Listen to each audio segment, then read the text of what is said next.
जब हम नई गाड़ी लेने के लिए जाते हैं ना, तो काफी सारे शोरूम्स पर ये स्टैंडर्ड प्रैक्टिस हो गई है। हमने गाड़ी बुक कराई, बुक कराने के बाद प्लांट से जब गाड़ी चलती है तो शोरूम की तरफ से हमें फोन आता है कि आप एडवांस पेमेंट जमा करा दीजिए ताकि वो गाड़ी हम आपको अलॉट कर दें। उसमें बहुत सारे लोगों को दिक्कत भी रहती है और बहुत सारे लोग जमा भी करा देते हैं। तो काफी सारे लोगों से बात करने के बाद, शोरूम्स के जो सेल्स पर्सन होते हैं उनसे बात करने के बाद बहुत सारी चीजों का पता लगा है। काफी सारी चीजें होती हैं जो हमारे लिए फायदेमंद होती हैं और काफी सारी चीजें हैं जो फायदेमंद नहीं, मतलब नुकसानदायक भी हमारे लिए हो सकती हैं। तो आज हम उन्हीं सब चीजों के बारे में बात कर रहे हैं। हेलो, मेरा नाम है अमित और आप देख रहे हैं डेली ऑटो लाइफ। सबसे पहले हम पॉजिटिव चीजों से शुरुआत करते हैं। अब देखिए, अगर हमने पहले ही पैसे दे दिए हैं, मान लेते हैं हमारी गाड़ी अभी प्लांट से चली है, शोरूम की तरफ से फोन आ गया, आप एडवांस पेमेंट जमा करा दीजिए। तो उसके बाद बहुत बार क्या होता है कि हमें गाड़ी मिलने के जो चांसेस होते हैं ना, वो ज्यादा हो जाते हैं जल्दी गाड़ी मिलने के। अब बहुत बार शोरूम हमें बोल देता है कि आपकी गाड़ी वहां से चल चुकी है, या बहुत बार ये भी कह देते हैं कि आप एडवांस पेमेंट अगर हमारे पास जमा करा देते हैं ना, तो आपको गाड़ी जल्दी मिल जाएगी अगर लंबी वेटिंग वाली गाड़ी है। ऐसा क्यों होता है, कैसे फायदा हो सकता है? काफी सारे लोगों को फायदा हुआ भी है। अब देखिए, होता क्या है, जो फेमस गाड़ियां हैं वो बहुत सारे लोग बुक कराते हैं, इसीलिए वो फेमस है। अब जब बहुत सारे लोगों ने उसकी बुकिंग करा दी है, सिलेक्टेड मॉडल्स आ रहे हैं, इसीलिए उन पर लंबी वेटिंग रहती है। तो अगर मान लेते हैं, एक मैं हूं, एक आप हैं, आपने पहले पैसे जमा करा दिया, एडवांस पेमेंट दे दी है। मैं अभी आनाकानी कर रहा हूं, नहीं यार पहले गाड़ी आने दो तब मैं उसकी पेमेंट कराऊंगा।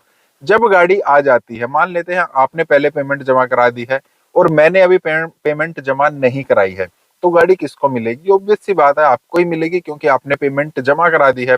तो फेमस गाड़ियों के मामले में बहुत बार ऐसा भी होता है कि मान लेते हैं आपने पेमेंट जमा करा दी है, मैंने भी पेमेंट जमा करा दी है, किसी थर्ड पर्सन ने पेमेंट जमा नहीं कराई है। अब क्या होगा, वो जो थर्ड पर्सन है उसकी गाड़ी आ गई है, क्योंकि उसने बुकिंग करा रखी थी। अब उसकी गाड़ी आ गई है, लेकिन उसको गाड़ी अब नहीं लेनी है, उसका प्लान चेंज हो गया है, कुछ भी XYZ हो सकता है। तो उसमें हमने दोनों ने पेमेंट जमा करा रखी है।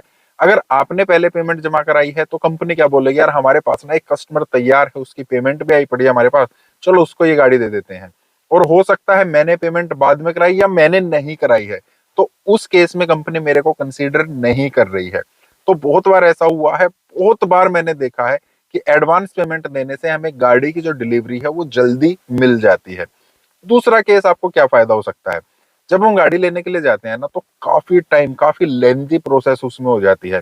हम 10 बजे 11 बजे के आसपास शोरूम के पास पहुंचे हैं, वहां जाकर हमने बोला है हम डिलीवरी लेने के लिए आज आ गए हैं, ये लीजिए आप पेमेंट ले लीजिए। तो उसके बाद हमारा प्रोसीजर शुरू होता है। अगर हम पेमेंट पहले ही कर देते हैं, हमारी गाड़ी आ जाती है, एक दिन पहले सारे डॉक्यूमेंट जो हैं वो सब प्रोसेस हो जाते हैं। हम डिलीवरी वाले दिन गए, वहां पर जाकर हमने साइन वगैरह किए, एक थोरोली नजर डाली, सारे डॉक्यूमेंट वगैरह तैयार हैं, 1 से 1.5 घंटे के अंदर हम अपनी गाड़ी लेकर निकल जाते हैं। अगर आप सेम डे पेमेंट कर रहे हैं, सेम डे सब कुछ प्रोसेस करा रहे हैं, तो आपको लगभग पूरा दिन जो है ना उस डिलीवरी के लिए लग जाता है। शाम को आप गाड़ी लेकर अपने घर पर पहुंचते हैं, अंधेरे में गाड़ी दिखे ना दिखे, मतलब वो एक जो चार्म रहता है ना यार, दिन के उजाले में गाड़ी लेकर जा रहे हैं, बहुत बार वो चीज भी खत्म हो जाती है। काफी लेंदी प्रोसेस, काफी थकाने वाला प्रोसेस गाड़ी डिलीवरी के टाइम पर हो जाता है। और तीसरा, एक और बहुत बड़ी चीज मैंने देखी है, गाड़ियों के जो प्राइस है ना बीच में भी कभी बढ़ जाते हैं। पहले एक टाइम रहता था यार, स्टार्टिंग में, मतलब जब हमारा ईयर स्टार्ट होता है ना, तभी प्राइसेस बढ़ेंगे। अब तब तो बढ़ते ही हैं, बीच में भी कभी बढ़ जाते हैं।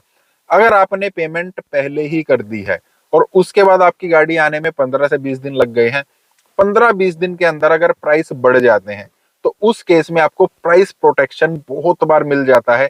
ये बात हम जब पेमेंट करते हैं ना, उसी टाइम पर अगर हम डिसाइड कर लेते हैं, तो काफी सारे लोगों को मैंने देखा है गाड़ियों के प्राइस 20 से 30 हजार रुपए बढ़ गए हैं, लेकिन उन्होंने पहले ही पेमेंट पूरी कर दी है, उसी प्राइस की उनके पास वो गाड़ी आ रही है, सिर्फ ट्रांजिट में उसको टाइम लगा है। तो वो शोरूम को बोल सकते हैं हमारी पहले ही बात हो गई थी, पेमेंट मैं पहले कर चुका हूँ, प्रोडक्ट डिलीवरी में आप डिले कर रहे हैं। तो 20 से 30 हजार रुपए या जो भी प्राइस बढ़ता है ना, तो काफी बार वो चीजें हमारी बच जाती हैं। तो ये 2-3 चीजें हैं जो पॉजिटिव हैं। अब हम चलते हैं नेगेटिव इम्पैक्ट आपके ऊपर क्या आ सकते हैं। सबसे पहले, चांसेस हो जाते हैं, कुछ लोगों को मिली भी है, एक फॉल्टी गाड़ी मिल सकती है। क्यों? अब आपने पहले ही पैसे दे दिए हैं, शोरूम के पास पैसा जा चुका है, गाड़ियां ट्रांजिट होती हैं, आती हैं, ट्राले में आती हैं, बहुत बार चलाकर भी लेकर आई जाती हैं। तो उस केस में गाड़ी कहीं ना कहीं, ऐसा नहीं है कि हर गाड़ी लग जाती है, 100 में से एक आधी गाड़ी पर कहीं ना कहीं कुछ ना कुछ थोड़ा बहुत लग जाता है। कहीं डेंट हो सकता है, कहीं स्क्रैच हो सकता है। तो शोरूम में उस गाड़ी को, सर्विस सेंटर में उस गाड़ी को ठीक किया जाता है और बोल दिया जाता है कि आपकी गाड़ी आ चुकी है, आप अपनी गाड़ी को ले जाइए। जब आप वहां पर जाते हैं उसके बाद क्या होता है, आपने मान लेते हैं आपने वो चीज जो उसमें डिफेक्ट है वो आपने ढूंढ लिया है। आप बोलेंगे नहीं यार ये चीज ना डिफेक्टिव है, मैं इसको नहीं लूंगा। तो क्या बोल दिया जाता है बहुत बार कि आपने पैसे हमें दे दिए थे, हमने फाइल जो है वो प्रोसेस कर दी है, अब हम अगर उसको कैंसिल करते हैं तो उसमें टाइम लगेगा, फिर आपका रिफंड आने में भी टाइम लगेगा। मतलब काफी उलझाने वाली चीजें हो जाती हैं। फिर आप बोलोगे नहीं यार चाहे कुछ भी हो, कितना भी उलझे, मेरे को नहीं चाहिए, मैं तो अपनी गाड़ी मतलब अपने पैसे वापस लूंगा या फिर मेरे को दूसरी गाड़ी दो। तो आपको ऑफर कर देते हैं यार आप 5,000 10,000 रुपए का डिस्काउंट ले लो। अगर आप इसको कैंसिल कर रहे हैं तो हो सकता है 2 से 3 महीने लंबी प्रोसेस चले जाए। आपके पैसे तब आएंगे, तब तक आप नया पैसा देकर दूसरी गाड़ी खरीद सकते हैं। इस गाड़ी का रिफंड फिलहाल हम नहीं कर सकते, तो उस केस में ना हम फंस जाते हैं। इतनी लंबी चौड़ी भागदौड़ कौन करेगा, 2-3 महीने में लाखों रुपए हमारे फंसे पड़े हैं। तो उसी गाड़ी के साथ हमें कॉम्प्रोमाइज बहुत बार करना पड़ता है। नेक्स्ट हमें क्या प्रॉब्लम आ सकती है, देखिए जब हमने कोई गाड़ी डिसाइड कर ली है, उसके एडवांस पेमेंट कर दी है, तो हम उसके बारे में बहुत ज्यादा सर्च करना शुरू कर देते हैं। यूट्यूब पर वीडियोस देखते हैं, आर्टिकल्स पढ़ते हैं, और पढ़ते पढ़ते ना कभी कभार हमारा मूड या हमारा मन जो है वो बदल जाता है। चलो यार ये वाला कलर नहीं, दूसरा कलर लेना चाहिए था, ये वाला वेरिएंट नहीं, इससे एक वेरिएंट नीचे एक वेरिएंट ऊपर लेना चाहिए था। फिर हम उनको फोन करते हैं, यार मैं वेरिएंट चेंज या कलर चेंज करना चाहता हूँ। अब हम उनके ऊपर डिपेंड रह गए हैं। अगर उनका मन किया, हो सकता है वहां से गाड़ी नहीं चली है, तो उस केस में तो बहुत बार वो कर देते हैं, चलो ठीक है सर हम कर देते हैं। लेकिन बाई चांस वहां से आपकी गाड़ी बुक हो गई है, वहां से चल रही है, या हो सकता है जो गाड़ी आपने बुक कराई है वो उनके स्टॉक में खड़ी है, अब वो उस गाड़ी को निकालना चाहते हैं, तो उस केस में आप वहां पर फंस जाएंगे। वो बोलेंगे नहीं, आपने बुकिंग करा दी थी, हमने आपके पैसे आगे जमा करा दिए हैं, उसके बाद आपने हमें पेमेंट भी कर दी थी, अब आपको यही गाड़ी लेनी पड़ेगी। तो एडवांस पेमेंट करने में बहुत बार हम बाद में गाड़ी चेंज नहीं कर सकते हैं। सेम केस हमारा कैंसिलेशन हो सकता है। अगर हम गाड़ी कैंसिल कराना चाहते हैं किसी भी वजह से, हमने एडवांस पेमेंट कर दी है लेकिन अब हमें कैंसिल करानी है, मल्टीपल रीजन है किसी भी वजह से, उस केस में वो कह सकते हैं कैंसिलेशन नहीं हो सकता है, गाड़ी आपके नाम रजिस्टर हो गई है, चाहे हो या ना हो, लेकिन वो बोल सकते हैं अगर आप कैंसिल कराएंगे तो आपके पैसे 1 या 2 महीने या 3 महीने के बाद मिलेगी। तब भी मतलब उनके ऊपर डिपेंड करता है, हम वहां उस केस में भी फंस सकते हैं। फिर पॉजिटिव में हमने बात की थी कि पैसे देने के बाद हमें डिलीवरी जल्दी मिल जाती है। बहुत बार पैसे देने के बाद, एडवांस पेमेंट करने के बाद डिलीवरीज डिले भी हो जाती हैं। वो भी मैंने देखा है, ये भी एक बड़ी चीज चलती है। कैसे, अब मान लेते हैं एक मैं हूं, फिर से मेरे को गाड़ी चाहिए है, आपको गाड़ी चाहिए है, आपने एडवांस पेमेंट कर दी है, मैंने एडवांस पेमेंट नहीं की है। अब मैंने कंपनी को बोल दिया, शोरूम को बोल दिया, जैसे ही गाड़ी आएगी ना मुझे बता देना, मैं गाड़ी ले जाऊंगा, तुरंत ले जाऊंगा, पैसे मेरे पास तैयार है लेकिन मैं एडवांस पेमेंट नहीं करूंगा। आपने एडवांस पेमेंट कर दी है, गाड़ी आ गई है, एक ही गाड़ी आई है। अब शोरूम क्या करता है, आपने तो पैसे दे रखे हैं ना ऑलरेडी, आप तो परमानेंट कस्टमर, मतलब आप तो कस्टमर बन चुके हैं, आपके पैसे आ चुके हैं। तो क्या करेंगे, मुझे अप्रोच करेंगे, सर गाड़ी आई हुई है, अगर आप आज या कल में ले सकते हैं तो ले लीजिए। शोरूम को फायदा हो गया ना, एक कस्टमर ऑलरेडी बना पड़ा है, उसके पैसे आए पड़े हैं, वहां से जो फायदा होना था हो चुका है। अब उन्होंने मेरे को अप्रोच किया, मेरे को गाड़ी दी, मैंने उनको पैसे दिए, वहां से गाड़ी लेकर मैं निकल गया। तो 2 कस्टमर आ गए, आप ऑलरेडी बने पड़े हैं, मेरे को भी उन्होंने कस्टमर बना लिया है।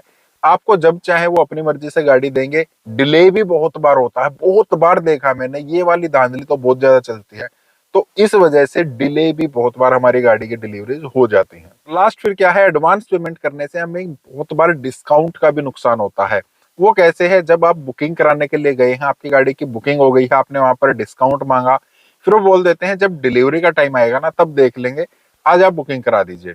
फिर आपने बुकिंग करा दी है, आपकी गाड़ी प्लांट से चली, उनके पास से फोन आया कि सर आपकी गाड़ी चल चुकी है, आप एडवांस पेमेंट जमा करा दीजिए, आपकी गाड़ी आ रही है। फिर आपने एडवांस पेमेंट भी जमा करा दी, उनसे हम बातचीत कर ही नहीं पाए हैं डिस्काउंट की। फिर हम डिलीवरीज लेने के लिए गए हैं, वहां पर हमने डिस्काउंट मांगा, तब वो बोल देंगे हमारी तो यही चीज डील फाइनल हुई थी ना, ये देखिए लिखा हुआ है, यही डील है। फिर आप बोलेंगे यार हमारी तो बात हुई थी जब डिलीवरीज लेने आएंगे उस टाइम पर हम डिस्काउंट कर देंगे। हो सकता है आपको 30,000 रुपए का डिस्काउंट मिलना है, लेकिन वो आपको 10,000 रुपए में ही टरका रहे हैं। बहुत बार ये चीज होती है। अब आप फंस चुके हैं क्योंकि आपका पैसा जो है पहले ही वहां पर जा चुका है। फिर वही बात आ गई, अगर आप कैंसिल कराना चाहेंगे तो फिर आप उलझ कर खड़े हो जाएंगे, क्योंकि आपके पास से लाखों की मनी जो है वो जा चुकी है। तो ये डिपेंड करता है पैसे देने के बाद आपके साथ पॉजिटिव साइड घटेगी या नेगेटिव साइड घटेगी। काफी ज्यादा केस में मैंने देखा है नेगेटिव ही जाती है, लेकिन किस्मत अच्छी हो तो पॉजिटिव भी हो सकती है।